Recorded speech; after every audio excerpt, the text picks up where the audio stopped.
How would you describe yourself? Because, earlier we were having a conversation about influencers today.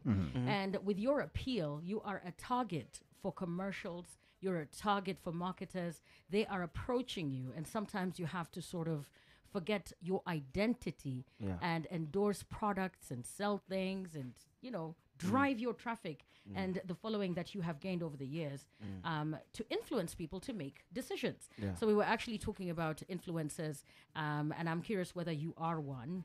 Do you call yourself that? Because nowadays you have singer, rapper, producer, DJ / influencer. It sounds good on the rate card, doesn't it? Would you describe yourself as an influencer?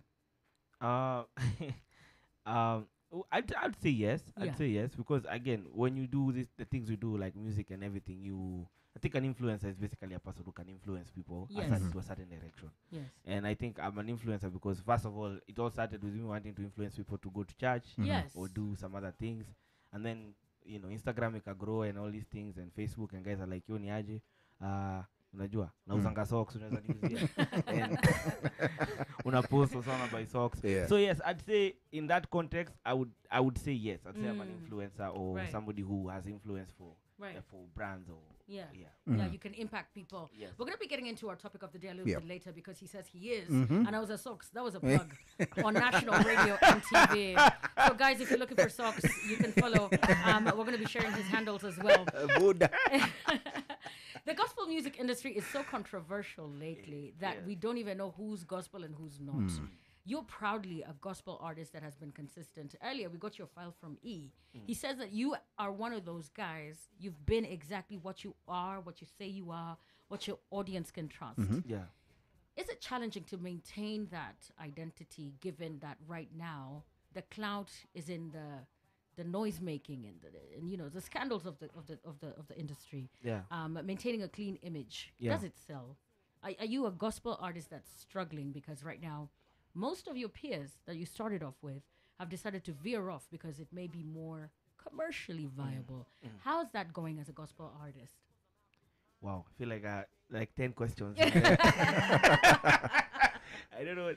So the question is, does it sell? Yeah. Does it sell to? Are you lonely in that space? Because you started off with a lot of people. Many people now we cannot differentiate and say this is a gospel artist. This is not. How is it? How is that going? It's going well. Honestly, I think somebody said a quote. When you cut a big tree in a forest, the forest shakes. So we've had very big gospel artists say, move to doing what is not, what people knew them for in the first place. So of course that shakes up things, and of course as wasewa news ama wasewa umbea, that is something that people would want to talk about more, right? But we still have a lot of, I'm not a lonely guy in this thing. There are so many guys. Like there are so many guys, Guardian Angel, And when we talk about gospel music again, I think urban gospel music is what we talk about most. Yes. Because we have Akina Shiro GP on that end. We have the Rose Muhandos of the day, the Masimasikas, Evelyn Wanjiro. So gospel music as a genre is very diverse and it's very big. But it's the urban gospel guys ndo tumekuwa tukichoma kidogo. But even in that end tumekuwa na wengi. What it has done, of course, it has made some people, when a few guys left, it confused a few guys, especially the ones that were starting out. Like, okay, if these guys are leaving, what am I? Where am I? Two, when it comes to the commercial bit, I think people moved because of their own reasons. I think not necessarily this is where it's commercially appealing. Or because the guys who have the big ones, especially, they were the most, what do I call, like, they were very successful. Yeah, they were successful. And you can't say it's money or anything like that. Maybe somebody wanted to pursue something else, or they had another dream, or maybe the responsibility of being a gospel artist, because there's a responsibility. Oh man, being a gospel artist is not just singing. Mimi tukitoka hapa chini, mtu akasirishe hii ampinge hedi. Haina noma. Hii ni mbaya. Hii anakuwa kaja usicheza na hii. Mimi nikipiga mse hedi, pastor. Bas. Unapiga mtu hedi.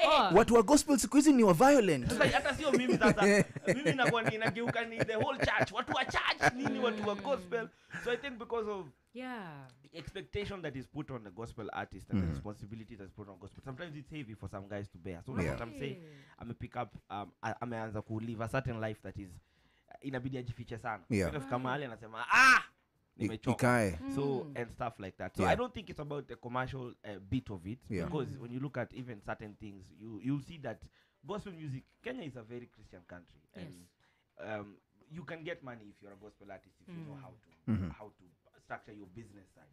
But I think there were other reasons that push guys out there. So it's been difficult. What has been difficult, I think, most is it's difficult to get new guys into the industry because they don't know, they're not sure what to do. Right. Because again, ukiwa unaingia kwa market kwa butchery na unaona butchery zote zinafungwa, unaanza kujiuliza, Is this where it should be butchery? this heading? is where it should be Oh my gosh, headed. but I really like the idea of responsibility, and Yeah. also that's aligned to purpose, and that's why Yes. not everyone can do what you do. Yeah.